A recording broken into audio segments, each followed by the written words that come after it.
Look, may I say I'm absolutely delighted to be here. I think it's a wonderful opportunity to celebrate 90 years of ICI, this anniversary. This evening I'm going to make some comments about industrial strategy, but I felt I couldn't do that without starting with a little bit about ICI. Now, Rob was going to do that, and had he been here, he would have said, my lords, distinguished guests, ladies and gentlemen, I'd like to talk about ICI, a company that he worked for so many years as well. He can't be with us this evening, so I'm just really a poor substitute for Rob. But I actually have a huge heart and passion for ICI. I have a book at home by Carol Kennedy called ICI, the Company That Changed Our Lives. It certainly changed my life. But with 33,000 patents issued over its history, ICI changed the lives of people around the world in so many different ways. And I want to reflect on that a little bit. You'll see evidence of Carol's book and some insights in the exhibition. But it is a company made a huge difference. And not everybody will know, but it was for quite some time the largest manufacturing company in the UK. When I joined the most important division of ICI Agricultural Division in 1978, it was actually number 4 in the FTSE. And it was, won't be that well known, by the way, that it was all the profits from Agricultural Division that enabled the success of AstraZeneca today. So without those profits from a fabulous gas contract. So look, I'm not biased. ICI was a very diverse company. There were some other divisions, but to my mind, they didn't count for much. It was, of course, for those of you who don't know, formed in 1926 through the merger of 4 quite different companies. Brunner-Mond, Nobel Explosives, United Alkali Company, and British Dyestuffs Corporation. And we've got representatives from all of those here today, so that's fabulous. Its headquarters, as all of you know, is number 4 Millbank. It always brings back memories when I pass there. Next to it are a lot of the TV studios that have caught my attention recently. But not everybody will know that in its first year, its annual turnover was £27 million of revenues. So it did come a long way in its history. Its principal competitors at outset were IG Farben and DuPont, with whom in the old days when you were allowed to collaborate with your competitors, we did, and together we created paint and the famous Dulux brand, as well as, of course, Imperial in Argentina. So the theme for this evening is, of course, about innovation, industrial strategy, and I was going to cover all 33,000 patents that ICI filed, but I thought some of you wouldn't have been that interested in all of them. But it is incredible when you just reflect on what a profound impact this company had, not only on the UK, but indeed on the whole world. Perspex, polythene, terylene, paludrine, antimalarial, Indoral, a beta blocker, tamoxifen, Peak, Crimplene, gramoxone, a herbicide, and various insecticides. So when you look, it actually had a profound impact on the world in terms of the health, hygiene, food supply, as well as enjoyment for so many people. It's played a really important part in the world. And I have the privilege of saying very often in my CBI role that business is a really powerful force for good, and has the means to develop the solutions to the world's greatest problems. And I think that's what ICI did for much of its history.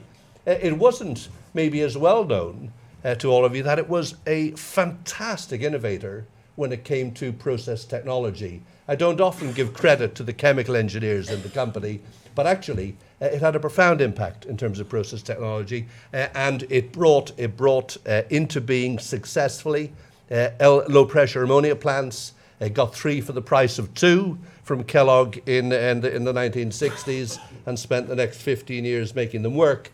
But it did have tremendous skills, and it was always prepared to take huge risks.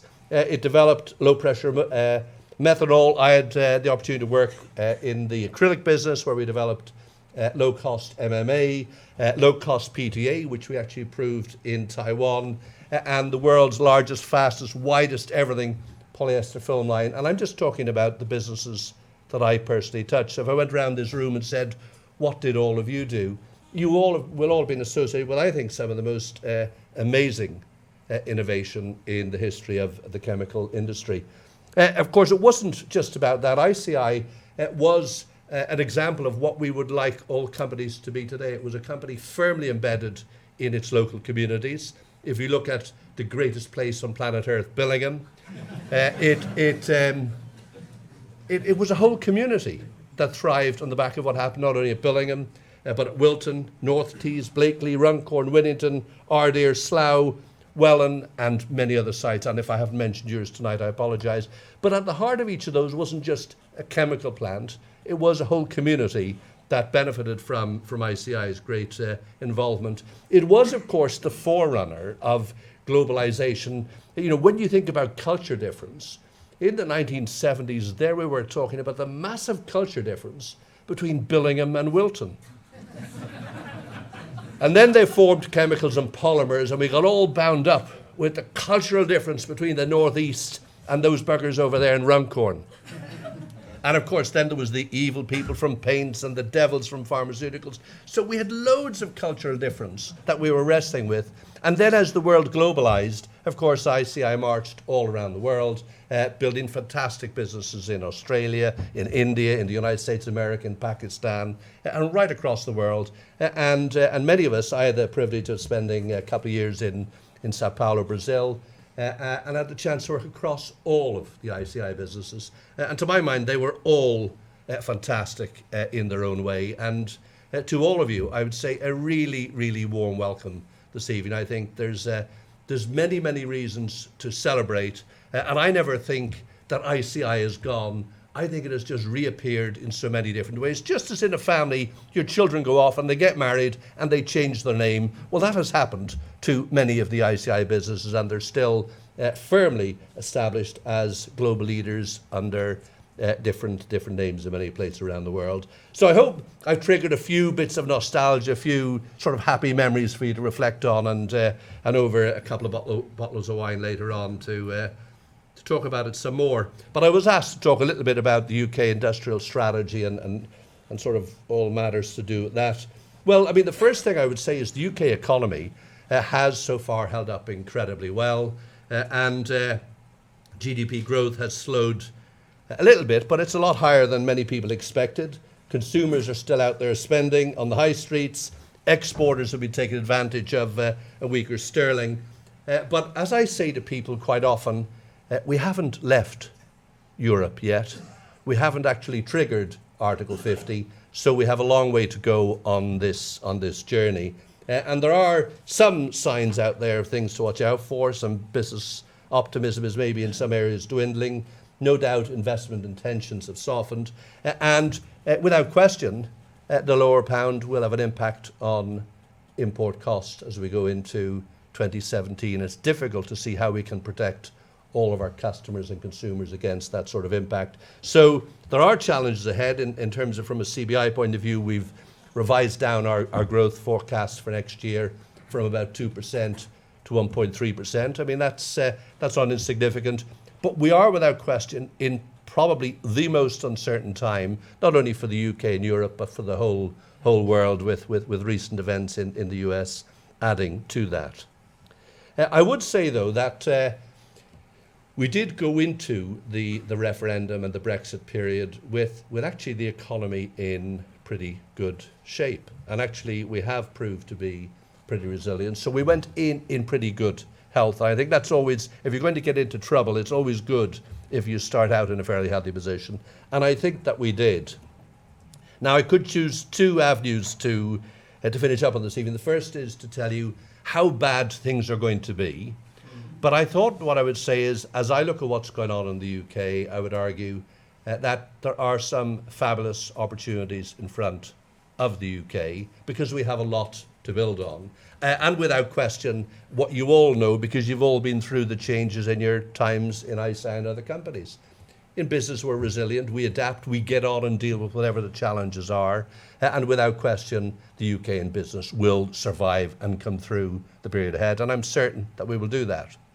The question is, can we increase the odds of success and the sort of outcomes that we would hope for? And I think the answer to that is yes, if we focus on two areas in particular. The first is on industrial strategy. and the second is on innovation. So I do think there's a lot that we can do to help ourselves. And in the area of industrial strategy, I think as a result of great success in automotive, in life sciences, in some of the other technology areas, we have demonstrated that if we focus on a sector, put some effort behind it in terms of research and technology, we can make a big difference. And I would just say to you, it's only 10 years ago that everyone consigned the UK automotive industry to the waste paper basket. And this year we'll produce more cars than at any time in our history. So through real focus and intensity in terms of strategy, we can make a big difference. I mean, I'm brought to my attention that our innovation does also go into new areas. Grand Theft Auto 5, which looking around the room, most of you have, is already the fastest entertainment product in history, recently passing 70 million mark. And that's a product created, developed in the UK and going all around the world. So I think there are many reasons to be very positive. Last week, I had the great pleasure of spending the day on Teesside wearing my CBI hat. I got to visit, interestingly enough, I got to visit a company called SABIC, which Bob knows because he used to work for them when they were called ICI Petrochemicals. But I also went to CPI, which is one of the process industry, chemical industries, brilliant examples of innovation. In there is the old ICI DNA at work in 7 different facilities across Teesside, enabling companies to collaborate using brilliant technology, making it available to not only small enterprises but big ones, people able to collaborate on challenging science and technology. I went to the one for biologics, which is all behind life sciences and the pharmaceutical industry, but they've got it for electronics, they've got it for materials and other areas. Originally started out at Wilton on Teesside. So there is tremendous strength and capability in innovation. I think we should feel pretty positive about all of that. And it was just nice to see in all of that, there is still, despite all the adversity and challenges that many of the areas that ICI operate in, tremendous resilience, willingness to adapt and just get on with things. And I think probably the nature of the industry meant that a lot of people did do that, and they did it quite brilliantly. So I think in terms of innovation, the government have in their budget last week, they are putting in more money. They are trying to recognise that innovation is one of the principal keys to unlock productivity. I mean, our productivity in the UK today is about 30% behind Germany and the USA. To me, that's a 30% opportunity. And if you want to close that gap, then place-based strategy and real energy behind innovation is the way to do that. So I do think actually we have a Secretary of State for Business, Energy and Industrial Strategy who understands business and who will be somebody who will be a great advocate for people with great ideas who want to grow their businesses. So I think the one area that we would like to see them step up on is the combined government and industry R&D spending as a percentage of GDP. We think it should be about 3%, which would compete better with Germany and some other leading nations. So we need to step that up together, and I think we can get them to that point over time. So we're going to have a Q&A later. We can deal with, all of you want to get pessimistic and miserable again, we can do that in the Q&A, but for now we're going to keep this all positive, have a great evening debate about innovation, and then we'll come back to Q&A a little later if that's okay. So look, that's enough for me for now to set the scene, but I'm absolutely privileged to be able to introduce our next speaker. When I came across her, she was just a child in ICI Acrylics in Brussels and Everberg. She had a fantastic career in many different parts of ICI. Sharon, who's now running the SCI, but she worked in many different businesses and many different roles, very focused on strategy, looked at an awful lot of acquisition over time, and has done work with trade associations, not only the Chemical Industries Association, but also looked on a regional basis, which I think is very important in today's term in terms of the Northwest chemical sector. She, I think, is going to bring new life and transformation back to the UK chemical industry as long as she can persuade all of us to get behind her. So Sharon, over to you. Thank you.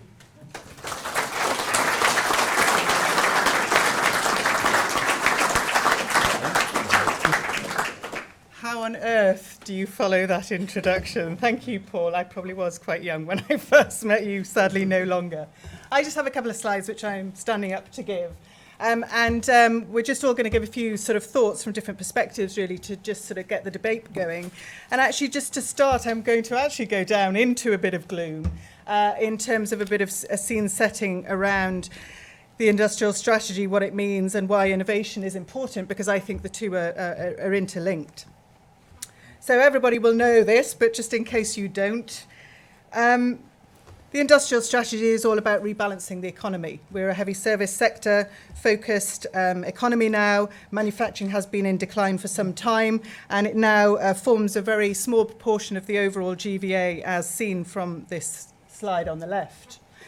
So it's about rebalancing the economy. It's also about accessing a larger share of global growth. And the chart on the right is showing long-term GDP trends from 1960 to 2014. And I think this slide is important because for me it sort of starts to contextualize the challenges and the issues that are faced going forward, because all of the businesses that we refer to when we talk about industry and industrial strategy work in global marketplaces. And it's critical that whatever focus the industrial strategy takes, when government release the paper and share with us their thoughts, that actually building competitiveness in a global market is going to be the key. It's not going to be introverted in terms of just the UK, but it's got to look at where the UK positions versus key economies such as the US and China, which, as you can see, have been taking a lion's share of the growth over the longer period of time. The trends continue. You can find lots of charts to create some doom and gloom. That's not the intention.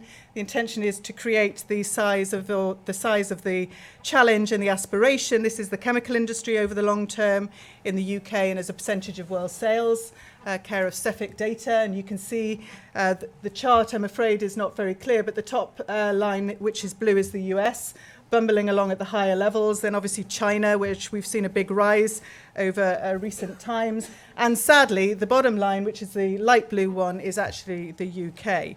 So very challenging environment. That translates across different industry sectors. And some of this data is not that easy to pick and get hold of, but we've tried to pull together some data across the chemical industry and also the pharmaceutical industry, just to pick two ends of the chemistry using chain, if I can call them that. And this is over a period 2004 to 2014 in terms of the UK share of manufacturing in those sectors. And you can see in both sides there has been decline in the UK's position despite the fact that the markets have been growing. Clearly some challenges ahead. Another perspective, because it's relevant for today, and this is a rather busy chart, so forgive me, you're not going to be able to read it, so you're just going to have to get the main points from it. It's a key theme of the Chemistry Growth Partnership.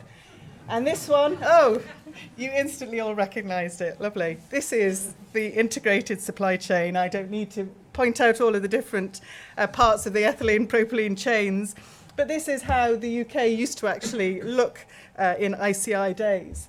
And this care of John Moss of UKTI, who can't be with us tonight, but he's done a nice mapping of all of the pieces that have gone out of the UK since ICI started to break up. So all of the red boxes that are there have actually gone out of the UK. And that creates a fundamental challenge when you consider that a lot of industry, in particular science-based industry, is dependent on the chemical industry upstream being competitive in order to generate value downstream as well. So moving on to ICI and some comments from me around sort of things that I think are relevant today that were relevant in the past. You'll see upstairs when you go around the exhibition, we've done some pieces around the key technologies and how they came to market, and hopefully there'll be some nice stories in there for you to look at.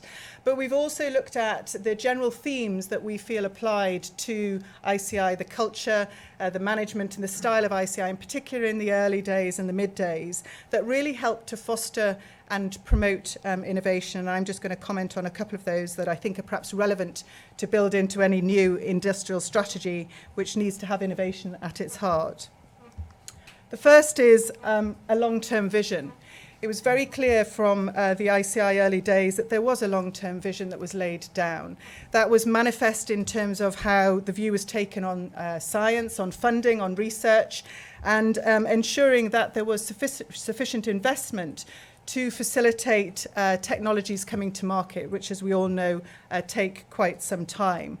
So you would hope that in the new industrial strategy, the government and all of us participating in that are going to take a long-term view, because there has to be one in terms of ensuring that the funding is there, the innovation infrastructure that is there, and the regulation and other facilities required to deliver innovation are also there. By long-term, I'm not referring to 5 to 10 years, I'm referring to 30 years, possibly even 50 if you want to follow a Japanese model. The second point for me, which was pertinent in the past, and I think it is pertinent for me today, and I think this is a really challenging one for the structure of the industry that we have today, is around a focus on delivering what I've called step change or platform technologies. And these were very prevalent if you look at the ICI history. They were technologies that actually spawned new industries, as well as being derivatives of things that were already in the mix. My personal experience working in this area is it is very challenging. You're looking at long times to markets. You're looking at significant investment up front before the cash is realised, 10, 15-year timeframes, and it needs a real commitment. And I had personal experiences in ICI of working in particular with one very inspirational chief executive who spent 15 years, and some of you in the room will know this story, focusing on a process technology which came to market, which sadly then got sold to another party, and I won't mention the name, who then actually exploited the value from that technology in terms of the cash flows that were then actually delivered out. But if you want to see a real step change in terms of innovation and the value that comes from innovation in the UK, I would suggest we need to have some focus on supporting step change platform technologies, and that's probably going to be supporting some of the larger companies rather than, or not exclusively, the startups. And my final point is a generic point, but I think it's really important. It's one of the reasons I'm here in SCI, is ensuring that the benefits of science-based industry are appreciated, because if there are key elements of an industrial strategy, of which there are going to be many, not just innovation, the challenges ahead, the investment required, and the focus are going to need broad support, not just from people in the know, like probably the people in this room today, but from the general public. And certainly over my career, I think there's been a general erosion of, how would I say, support for the science-based, in particular the chemistry-using-based industry. And I think we're probably at a pivotal time where we need to actually start to turn this around and describe to people the value that comes from science-based innovation. The value in terms of products, very clearly, in terms of enhancing everyday lives, the value in terms of jobs and sustainable jobs, and the value in terms of supporting communities. So for me, these are three things that I think are going to be important going forward. Sharon, thank you very much. We'll give Sharon a round of applause. Thank you. Lovely. So, where would we be without food? Our next speaker is a distinguished scientist. Started out with a company known so well to everyone, Unilever, and eventually became its global food services beverage R&D director. And in 2007, moved to PepsiCo, where he's led research, development, innovation, I think, right across the world, from what I could see, in all different regions of the world. He's been involved in one of my favourite products, Cadbury's chocolate, but clearly tonight he's going to give us just a much broader perspective on R&D and innovation. So, Ian Noble, over to you, and most welcome. Thank you, Paul. So at this point, I guess I should fess up and say, as an industrial placement student, I too worked at ICI Bioproducts, and Billingham, wonderful as it is, I much prefer the North York Moors as a place to live. But anyway, I'm not going to. So I just really wanted, I'm not going to talk chemistry per se, I'll talk from perhaps a slightly different perspective and see how that lands with people. I think very much from my points of view, as we look at industrial strategy and we talk about Brexit and what's happening, I think a few thoughts. Firstly, from an industrial strategy point of view, one of the challenges I see is that as it stands currently, the industrial strategy seems to be being built as if it was made out of Lego. So we've got at the moment different government departments assembling their own components of industrial strategy, and depending on which department you sit in depends on how they assemble your industrial strategy. So for entertainment's sake, working as I do for the largest manufacturing sector in the UK, bigger than aerospace and automotive, I'm somewhat bemused to find that the industrial strategy does not fall within BEIS, but for us falls within DEFRA.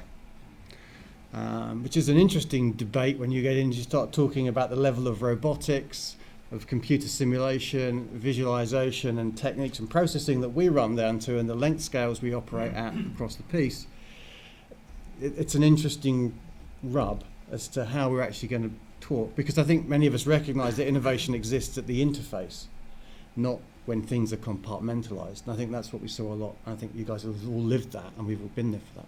So that's first thought is, how do we maintain that? And I think for me it's about connectivity, and how do we preserve connectivity between individuals? Because innovation, I believe, happens when people talk to people, not when systems talk to systems. And innovation processes and funnels, I mean, as much as we've all used them and we've all lived and died by them, I think even Gary Cooper will fess up and say, actually, there has been no step change in innovation success with the advent of the funnel, because all it does is structure the conversations that were happening anyway.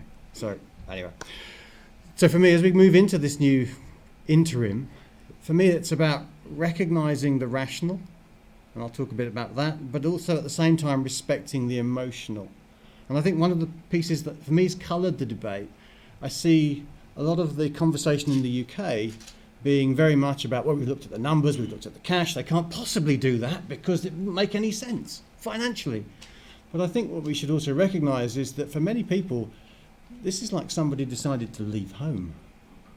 And this may not be a completely rational conversation. There's an awful lot of emotional attachment. If I talk to the academics who work across, even within the European Union and the frameworks that exist there, they have a lot of friends, a lot of colleagues, and many of whom are phoning them up and saying, I'm really sorry, you know, and almost saying, I don't care what happens, we'll still keep working together. So I think the connectivities and the desire for connection is really strong, and we need to respect that. But let's talk about the rational bit. We're all here for that. So for my mind, we're all here for one purpose, which is we have to win, and the way we win is through creating world-class capabilities and world-class innovations. And I think the capability part comes first. And I think sometimes we rush into, it must be an innovation. But as your point, Sharon, a lot of ideas take time to come to fruition. You don't just rush into an innovation. It doesn't take 3 years and you land something. It takes a while, and you need to build the capability. So when I look at just the rational part of the funding piece, if we just look at the Brexit conversation, if I'm just being really cold about it, and very, very fiscal, so to speak, or financial, roughly speaking, 2007, 2013, I think the investment looks like we as the UK put in something like 5.4 billion euros into things like Framework 7, and we got back about 8.8. We being our academics who went in and were recognised for excellence and were rewarded with that and being given funding to lead programmes and to deliver in that space. Now, at one level we think, oh crikey, I mean that's a no-brainer. And that's just the cold, hard read on the numbers. That doesn't even talk about the value add that excellence created, not just for the UK, but that the European Union recognised as excellent because they gave them the money in the first place. And that was competitive money. They went and won that themselves. So we have to find a way of, I think, as we move into this process, recognising that financially this is a no-brainer. You put in 5, you get back best part of 9. I mean, that's, how does that not work? And then you begin to look at actually what do you generate above it and beyond it. And then you begin to ask yourselves, well, how does that stack up? So we're on a par with Germany, and we're a long way ahead of France and Italy. I mean, there's not that much between us and Germany in terms of who contributes most into that space. We can't walk away from that. And then you look at the frameworks that are around that, and you get into this conversation, well, Israel, Switzerland, Norway, all have a way of interacting with this framework structure. I think one of the opportunities we have to grasp is, how do we want to do that? Because we all know that if we starve our academics of funding, we starve them of their lifeblood, and we will starve them not only of the funding, but then we start thinking about the people. I mean, the number of Nobel laureates that are sat in the UK that won their Nobel laureate here, a large proportion of those people did not originate in the UK. They came here because this was the place to be, and they chose to come. And even on the commercial end, where I sit now and I walk around my R&D centre, there's a large number of young European and global people. We have 40 nationalities in Bourneville. And those are people that have chosen to come and make their lives here and to build and enrich and be part of the community and to bring the power of diversity into our business. It's amazing. And the important thing for me is, how do we continue to support those people? Marie Curie programs, Erasmus programs, hugely important and really beneficial, and drive connectivity. It brings us back to that connectivity point. How do we make that happen? And really, I then push that one further forward. If we want to do what you guys did and emulate the success that you all led for, we need to build the next generation of leaders for science and technology in the 21st century. And those, candidly, they're the young people. And we need to support them, we need to help them, we need to ready them for the future world, which is not going to be a world of isolation. It will be a world of global connectedness and interdependency. So I think that takes us into the recruitment piece, because with those people, it has to be a race to the top. We are not going to outcompete China on costs. Okay, I do not want to sign up for being cheaper than China. Okay, that's not what I don't believe that's what it should be about. We know what we're good at. We're all very clear on it. We just need to stay focused on our knitting and make it happen.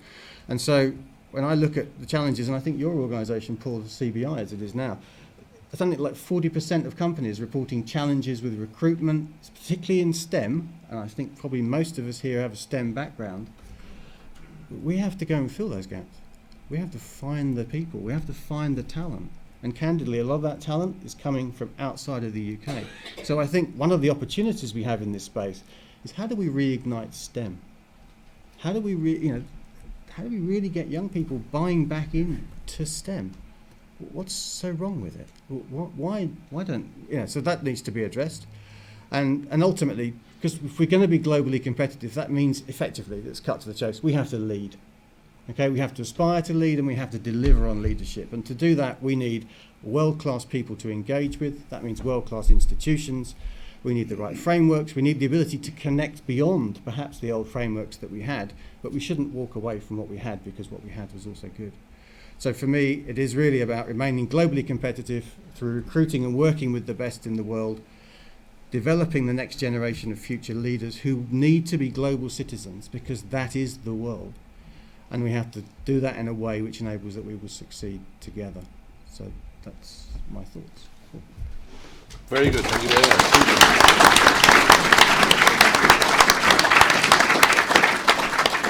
Well, Ian, I hope you spend a lot of time with David Davis over the coming weeks. But we're going to have another speaker, and then we'll open it up for discussion. A lot of what many of us were involved with was really at huge scale, and many of us started out, and I said, when everything was huge, and it was about corporations, but actually in today's world it's an awful lot about being fleet of foot and really entrepreneurial. And I'm delighted to have here Ian Shott. He's worked for, he's been with, I think, a company called ICI, Rome Pellenc, Lonza, Kyrex, very much in life science and other areas, but right across the spectrum, not only in the UK, but he tells me he's fluent in French, German, which was really handy when we were part of the EU. But more importantly, and I think this is what a lot of people hear about, it isn't just what you do in your company, it's what else do you do for your country. He's been a great champion of Innovate UK, he's been a great champion of the catapults in this sector, and just a great champion of science and technology. So perhaps he can answer some of the questions the other Ian presented. Ian, over to you. Well, thank you very much, Paul. I think, as always, you're being extremely generous, and I can tell you that I can brutalise the language of French and German fluently, but not too very much for the literary skills. I've lived in many countries, like many of you have, and whilst living in those countries, I was always struck by how people saw Britain. And virtually everybody I met at any level saw Britain as highly innovative, saw Britain as having the highest integrity and being the most trustworthy, and saw Britain as trading internationally and globally and providing leadership. And I think these qualities are today even more important.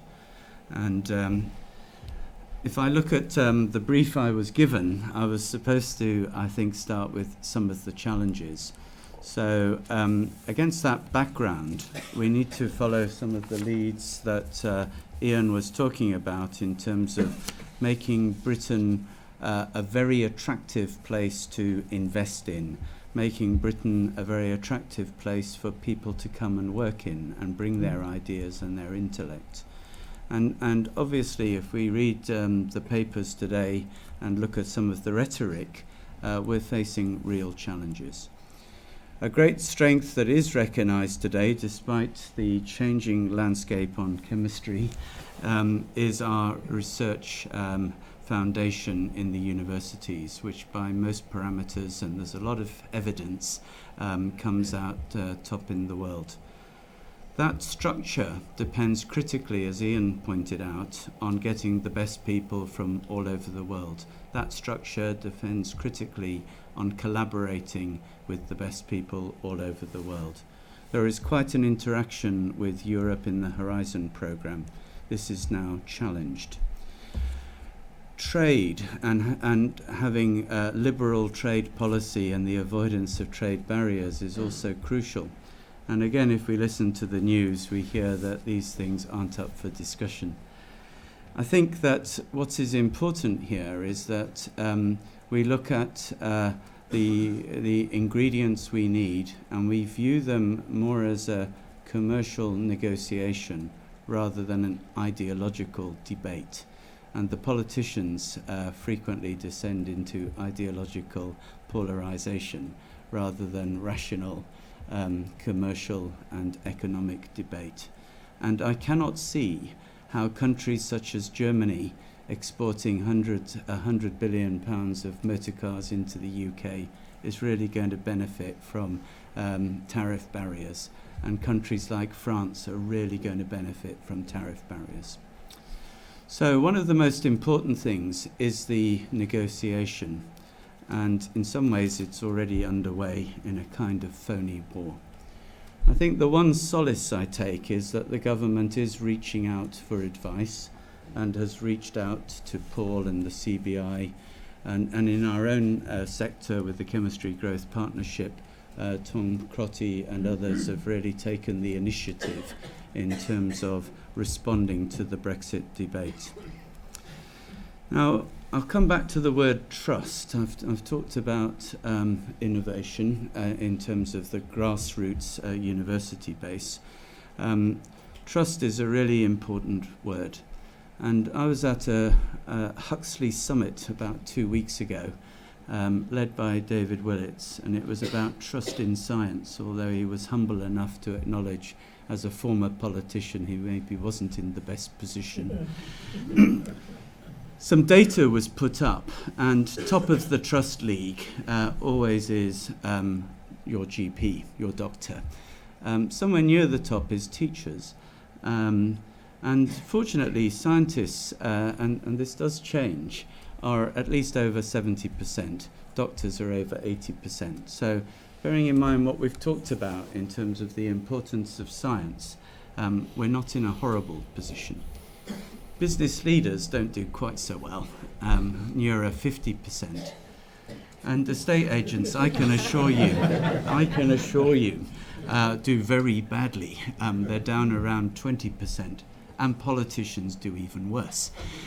So the big paradox is that we're relying on politicians to talk to other Europeans who have respected British trust to leverage that trust and get us a good deal. But hopefully they'll continually reach out for support and guidance. If we talk about the industrial strategy, this I think can also be a bit paradoxical. When I talk to civil servants and politicians, they're pretty clear on who the politicians are, what the public sector is. And then mysteriously, there's something called industry that does everything else. And what often is not recognised is that industry isn't a joined-up, solid, homogeneous cohort. It's actually a collection of different companies in different sectors. So in terms of where we are with the industrial strategy, I think it's very good that from the coalition government there was a reinforcement of the previous Labour government in trying to focus on sectors at least, and to recognise that those sectors were there to advise government on how to provide supporting policies.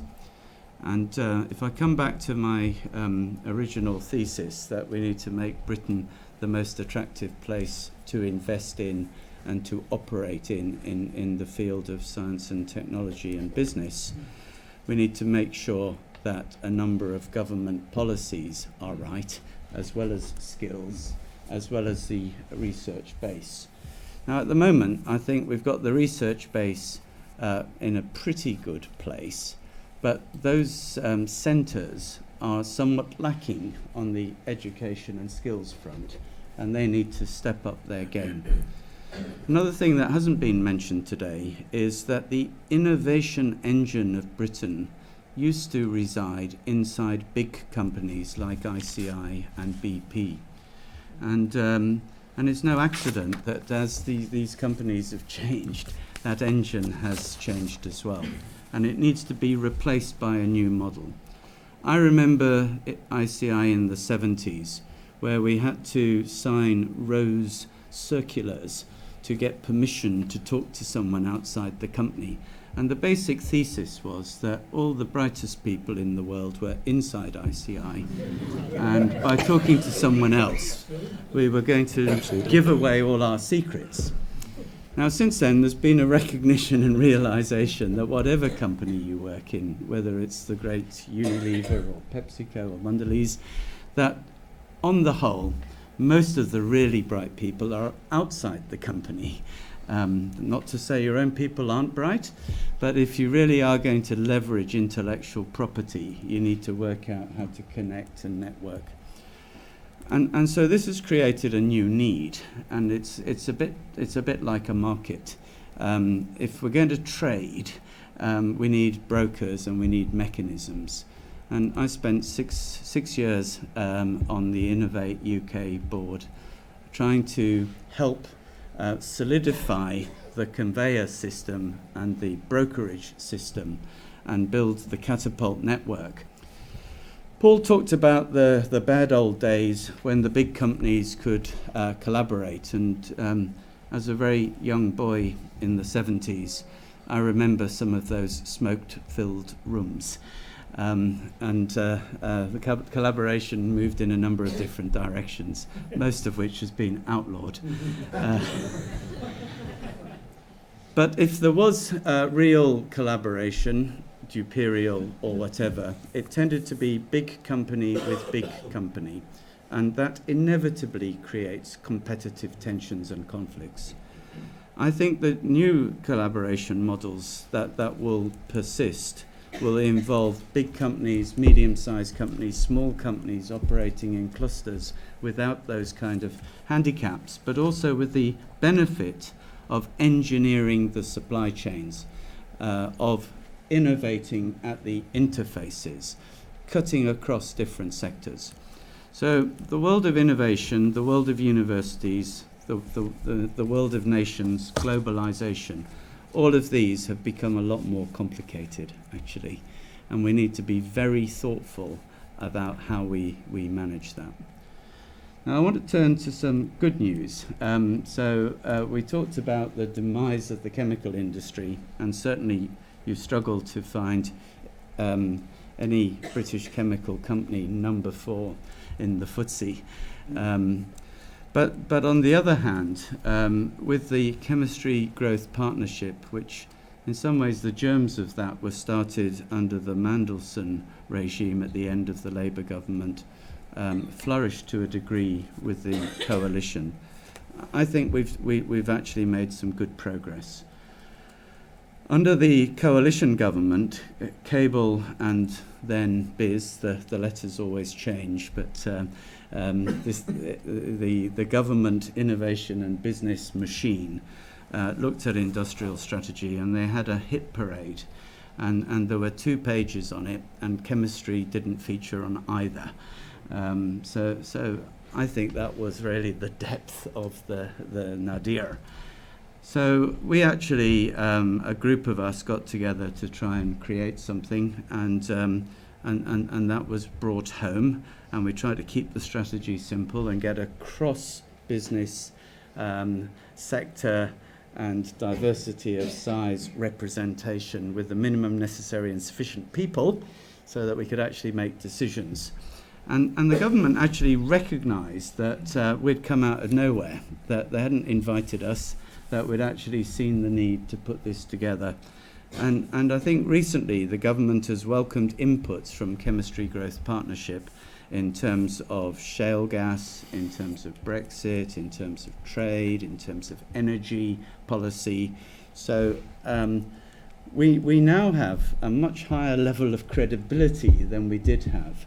And I think Steve, CEO of the SCI, has even showed some data in terms of popular perception, where the chemistry industry in UK and Europe is going up the popularity and recognition chart, not down. So as a CEO, I always see a glass not half empty but half full, and I'm usually hoping it's got a very good wine in it and will then need to be kept topped up. So I'm explaining that I tend to be more optimistic than pessimistic. But I think compared to when I came back to the UK from almost a decade in Europe, there was, and looked at the UK in about 1999, the political statements were all about sunset industry, post-industrial policy. Engineers were mysteriously from Poland with their arms down toilets, and scientists were nerds who were threatening livelihood. We've moved a long way from 1999, where there wasn't an innovation machine. We've got a network of catapults. We've got an Innovate UK organisation led by Dr. Ruth McKernan, ex-Pfizer, not ICI, but ex-Pfizer, with huge experience, great tenacity and great vision. And although the board of the governing board of Innovate UK were against the merging with the research councils, we finally decided to play the game, provided we could protect business leadership on the governing board and budget segregation. Today, I was talking to Ruth. Yesterday, Innovate UK was being debated in the Lords. The tone in the Lords has changed from being highly critical of the merger to David Willits commenting that if merging it means we're adding £4.7 billion to the budget for research and innovation, that's quite a good thing. That is new money. It doesn't get us to 3%, but it's a big step.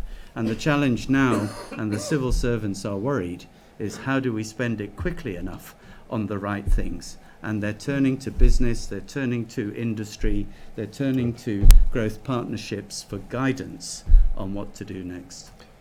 Ian, thank you very much for those words.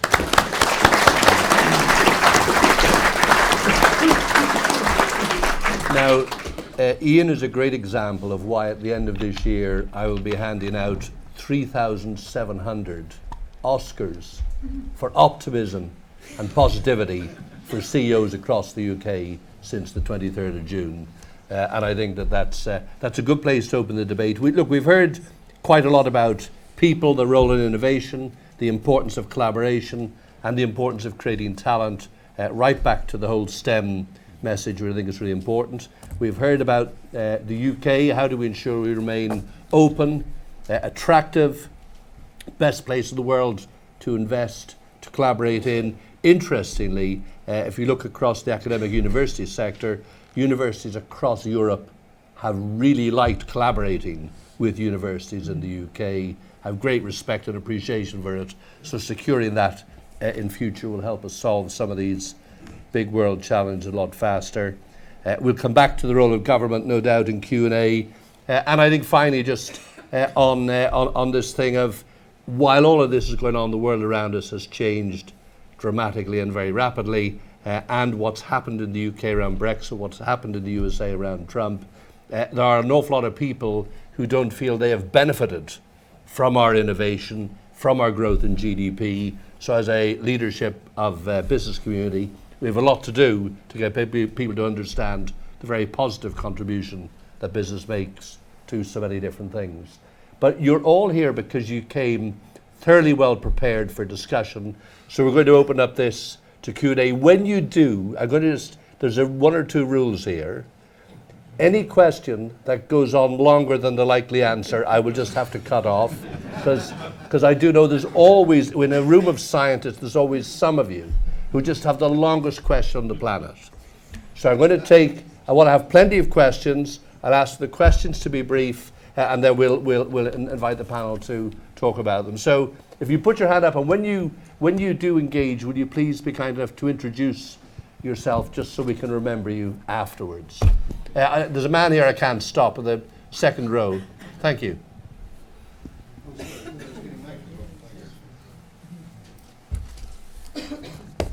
Hello, Ian Dodds.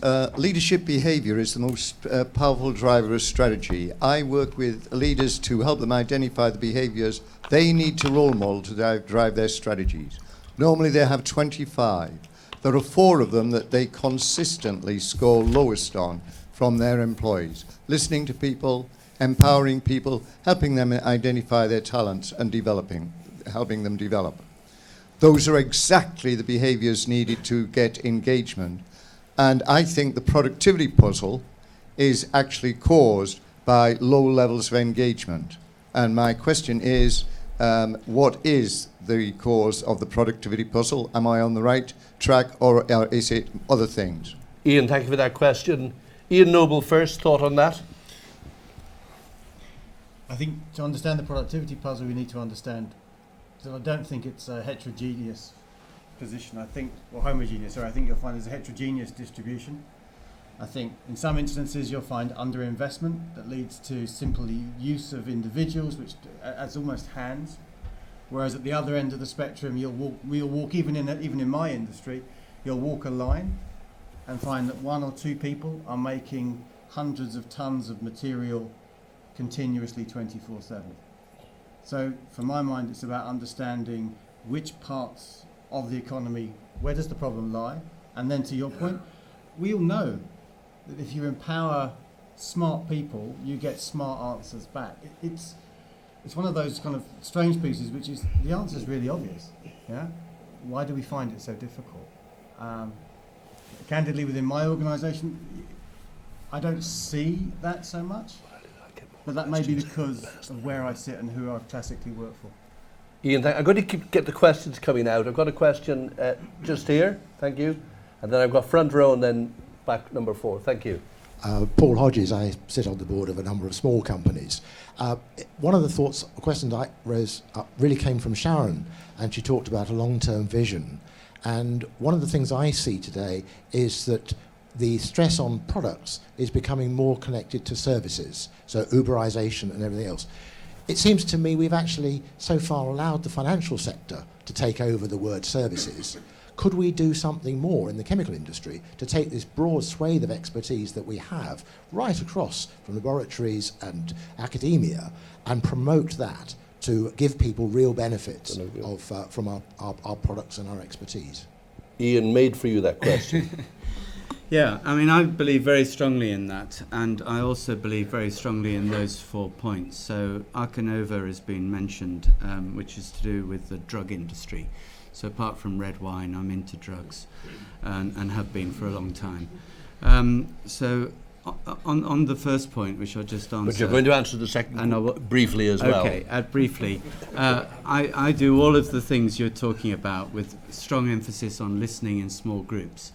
On the second one, in our business, we're very much looking at a service package, and we're looking at bundling. So we bundle up. If we sold everything as a separate piece, our average transaction value would be quite small. We're quite ambitious, and we want to be talking and working with companies all over the world. Over 80% of our business is international. And the easiest way to do that is increase transaction value. And the easiest way to do that is to bundle things up as a seamless service package, from drug discovery to development milestones to delivery. Yeah. So that we could have a big debate on this. But So yes. we'll come to you 1 second. Sharon, do you want to comment on that? Yeah, I was just going to make one quick comment that in the broader sense, I'm not sure, because I don't know where the mechanism is to provide ideas across sectors, like the services sector into the chemical sector, which was also maybe part of your question. I think it's a really interesting point. And when you're looking for new forms of differentiation and some more radical things, then actually some more radical thinking and going further outside the box has to be a place to go. I think that's an interesting point. Yeah. Can people at the back hear the answers okay? Thank you very much. Sir. My name's Alan Hayes. I'm probably one of the oldest surviving members of ICI, except for Bob.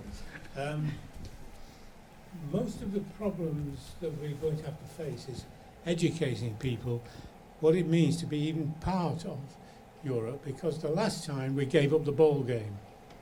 A number of criticisms that I hear as an old man just circulating in shops and one thing and another. Nobody seems to explain to anybody what we'll have to face if we come out. Regulation, we won't be at the tables where regulations are discussed because we won't be part of the European Common Market. And I've been through all this with pharmaceuticals and agrochemicals, and the most effective places to get this kind of work done, I have to say, Sharon, is the trade associations. They get to the people in Europe they know that we're going to fix these things. And I'm afraid we need to think about how we represent the trade associations representing their countries, their companies. And we don't seem to have a place that does that. Sharon, go ahead. I think we do to some degree, and in fact we have Steve Elliott here, who's the CEO of the Chemical Industry Association. I don't know whether you want to comment on that. Do you want to comment on that, Steve? Could the gentleman tell us where he's from? Thank you very much. I will do. My name's Steve Elliott from the CIA, the Chemical Industries Association. And you represent the pharmaceutical industry? We represent chemical and pharmaceutical manufacturing, and increasingly chemistry users. And I take your point. I think there's two things here for me. One is, this side of the channel, when you start to look across manufacturing and the things that concern us most opposite Brexit, they're pretty much the same things. Now, that's not me saying, Paul, please do our job for us as CBI, but it is me saying that in the area of manufacturing, I think we can do a lot more in the run-up to whenever negotiations really start to join forces. Now, I would say we've done a lot as chemicals. We're ahead of the game when I talk to other sectors in terms of informing the government what matters most for us, whether it's tariffs, whether it's access to people, whether it's energy, whether it's R&D, or whether it's regulation. But again, I don't want the deal to come out that's best for agriculture or services or the financial sector. So I think we can do a lot more here, joining ourselves up to influence Paul's agenda as CBI on behalf of manufacturing.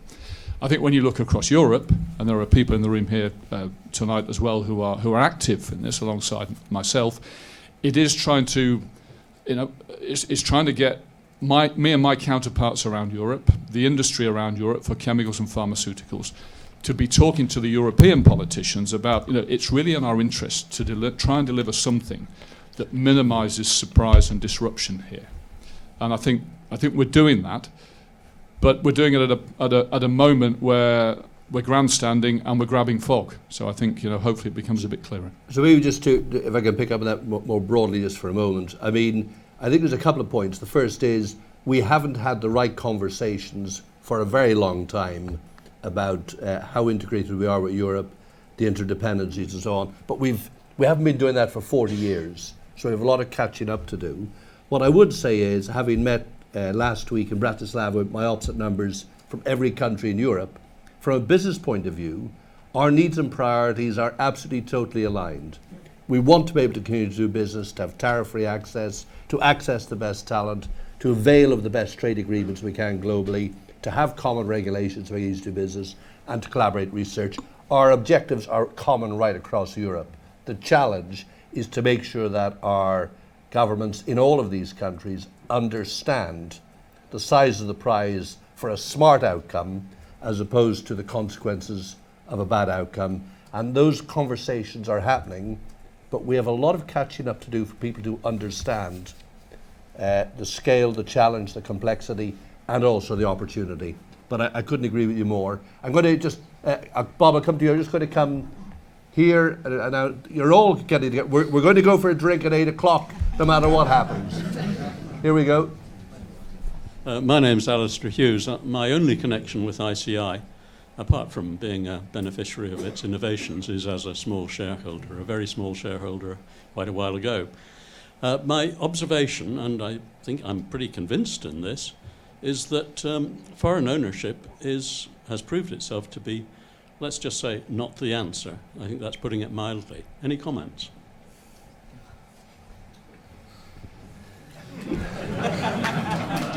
Look, I mean, I think it depends entirely on the business and the sector. The world has changed so much in the past 20 years. I don't know what foreign ownership means anymore. The UK is the #1 foreign direct investor in the USA, with the #1 foreign employer in India. In a globalized world, it's very difficult to answer what is a foreign investor. The world has moved on. I think having people who are passionate about their product or the service of business is the best form of ownership model. Short-term investors isn't a great model for the sort of industry that we're talking about. But that sounds like a conversation over a drink. Here, and then Ian, and then I'm going back away. Sorry. Alistair Nisbet. I'm probably less popular than politicians. I'm a banker to the chemical industry. When I started, I was a financial analyst commenting on ICI as the bellwether of British industry. Remember that. The key question here is, with the breakup of ICI and a lot of others, how do we have a debate about raw materials? I'll remind you that Lonza has a toy ethylene cracker, but they have it because they want to make ethylene-containing products. We've got some real ethylene crackers and some chlorine plants and some other things. We need to have a debate about what are critical strategic raw materials for the chemical industry. I would like to call it Verbund, but... Well, I think that was a statement, but is there anything to add to it, Sharon?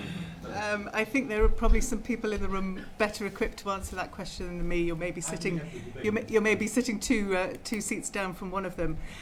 But I think the challenge in terms of rebuilding the supply chains is a critical one, because as I was trying to sort of say, and it is well understood in the industry, unless you have a competitive chain, innovation in a way is going to be devalued, because you need that chain to actually to sustain the innovation and to have the right investment. So I think it is a challenge. I'm not sure whether, and the Chemistry Growth Partnership has been doing a lot of work in this area, whether we've actually got to a point of defining what are the key building blocks that need to go back into the chain in order to create not a Verbund of the past, but a Verbund of the future. And I'm not sure whether there's that definition there yet, but there's certainly a lot of discussion around that. I mean, Tom, do you want to comment? Or I'm very briefly. I mean, I obviously agree entirely with you, Alistair. Tom Crosby from INEOS. I mean, we are investing heavily in the ethylene chain. We actually believe, with importing shale gas to give us a competitive advantage into the UK's two big crackers, because we're supplying Moss Moran as well as Grangemouth, it's a potential massive competitive advantage for the UK over the rest of Europe. and we hope we can exploit that. I talked earlier about Dulux, Duperial. Well, now here's ICI and DuPont in one. Ian Hudson.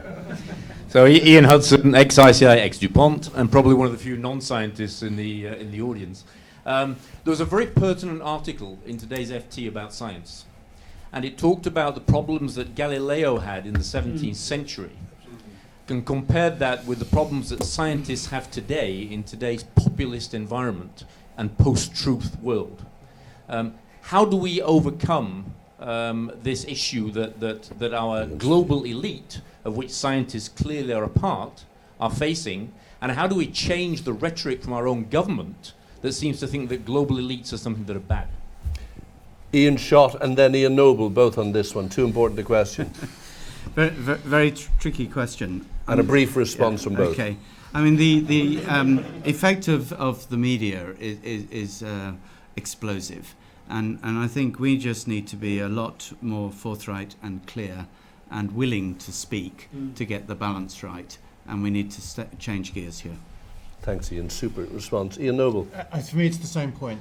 If we allow other people to tell our story, they will tell the story they want to tell that sells their product and does us no service. If we want to own the agenda, you set the agenda, you communicate.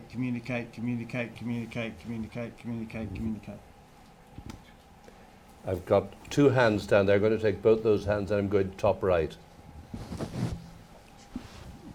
Thank you very much. Trevor Harrison, ICI pensioner. I think on STEM, I'd like to take us back to school and ask the SCI whether they are involved. My wife was a chemistry school teacher, and in the late 1980s, I happened to look at a textbook that they were using in school. Every third page had an environmental damage caused by the chemicals that they were discussing in that section. Nothing about the value of chemistry and the fact that it's everywhere in every room you go in and how exciting it is. Last week she was buying a textbook for updating herself to coach the grandchildren, and to my horror the first chapter was the process of science and how science works, which is a very boring aspect for an 11-year-old taking chemistry. Has the SCI, or could the SCI, do an audit of what's going on in schools and see if there is the wrong flavour there, as there was in the... Great, Trevor. Thank you. Sharon, sorted out. Looking around, so I have several trustees in the room, so I have to be slightly careful about what I say. I mean, at the moment, SCI operates really at the level of undergraduate up. That's where our focus has been for the last, I guess, probably 10, even 15 years. We do work at the schools level, but it's not been a heavy focus for us. That said, there are a lot of people working at the schools level, groups like the Royal Society of Chemistry, the Catalyst Museum, and Science Discovery Centre. I think in order to really drive what we need, and it was sort of my last point, I think we need to be much more collaborative. All of these societies and the various places that have resources that could help develop a new agenda for schools, and we perhaps have to focus it together. And my sense is that maybe there's too many discrete things going on in different places, and it's not a consistent, cohesive message that's given amongst the different societies that are working in this area. I think also in terms of the industrial strategy, if it is to be delivered, we have to get people on side. That starts at the schools level, both in terms of encouraging young people into science, into industry, into being entrepreneurs, as well as being passive observers and beneficiaries of the science. And so it requires investment, I think. It requires serious investment from government to help and drive that story. I think, would we like to be there in the future? I think if we had the resources, yes. But I think there are also people in that area as well. Lady next to you. Thank you. Hi, Nikki Wilshaw. So in considering an industrial strategy, do you think it's going to be like a business strategy where the government's going to say, these are our priority sectors where we're going to gain competitive advantage and we're going to lead the world? And if so, which sectors do you think they're going to focus on? So I can tell you with some certainty that what they are is very committed to industrial strategy. They are talking to business, all sectors of business, about what can be done. And that they're looking through the lens of place and region. So they're going looking all around the country and basically saying in different places what are the greatest opportunities for regional growth. In some areas that will be chemical industry, in some areas it will be electronics, in some areas it will be life science.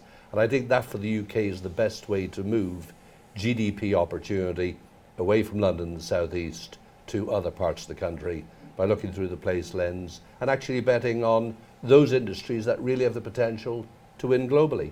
And that does come back to the point, I think we've all got a lot to do to be a lot prouder about our role and contribution, not only to some of the world's issues, but the difference we can make within the nation. So I'm very confident that we have the best opportunity we've had for years, but it is up to people in business to make the case. And are they looking out into the marketplace to actually look globally rather than just at the regions?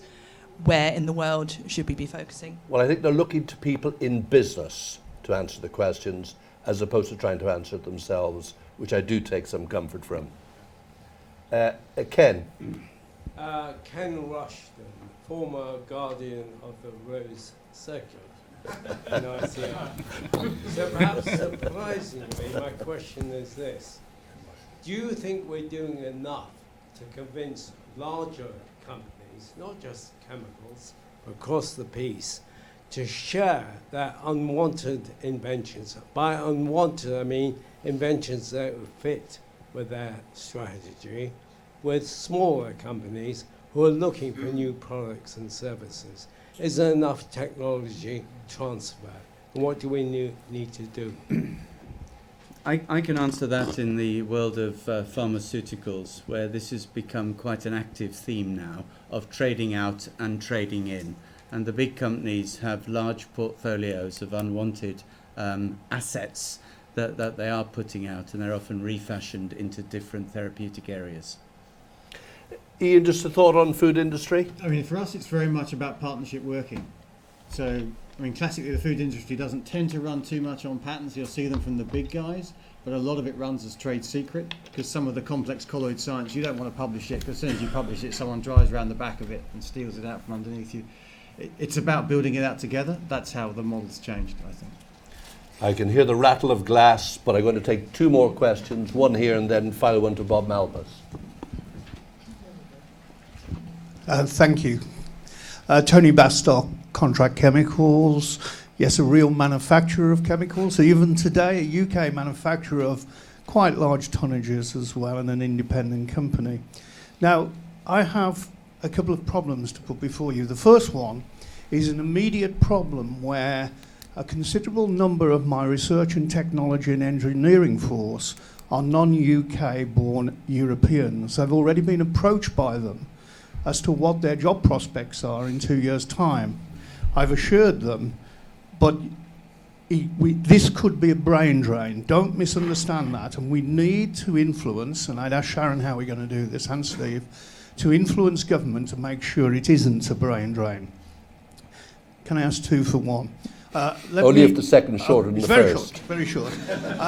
I declare an interest. I'm Vice President of CEFIC, the European Chemicals Association. I sit on the Brexit team of CEFIC, as I do for CIA. I would say to you, having come hot foot from an ExCom meeting with CEFIC, there is not a cigarette paper between us on what we see as the manufacturing interests of the chemical industry, and it is tariff-free, open markets. How do we make sure that our government gets that message and doesn't negotiate that cooperation away? So I'm going to keep this brief. On both, the government, the message to government has been unambiguous, clear, repetitive, week in, week out, day and night since the 23rd of June. Number one, on assurance to people who are already here, but number two, on the need for access to talent globally going forward. That is absolutely really well understood. It's really well heard. That doesn't mean they won't trade it away, but I don't think we can do more in terms of, and I think in terms of what does business want. I think the CIA, CEFIC, all these organisations, they're doing everything they possibly can. And I would just say, keep knocking on the door, keep repeating the message. As long as the business community all repeat the same message over and over and over again, we've a chance of a good outcome. The minute we fragment is the day we lose. Bob Malpas, last question. Yes, Tom Malthus, ex-ICI. Both Ian spoke very, very eloquently about the need for collaborating across the world, never mind Europe, and I will just translate that, if I may, into newspaperese. You were talking about cherry picking. It would be classed as cherry picking.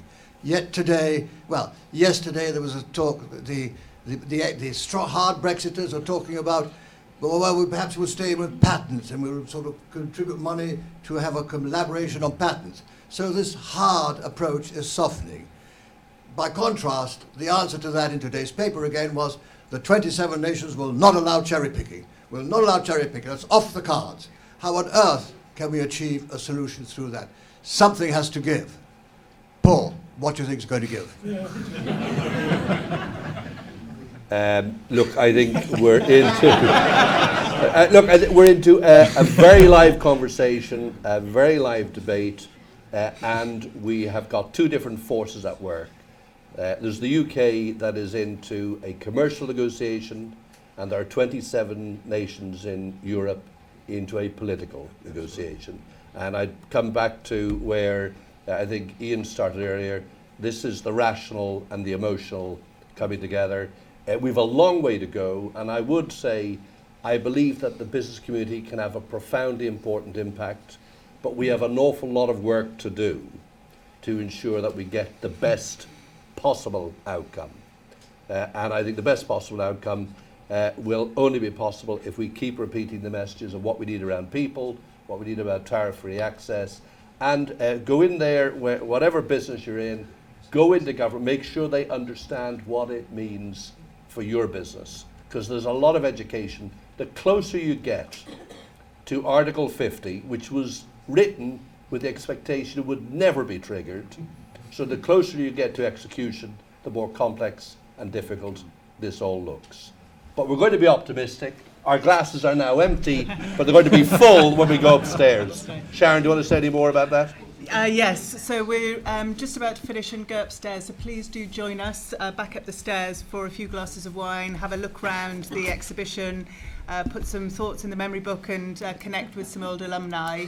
It's just for me to say thank you to all of you for coming, but also in particular to Ian and to Ian for taking their time out to be with us and share some thoughts, and also to Paul for keeping us all in check. Thank you very much.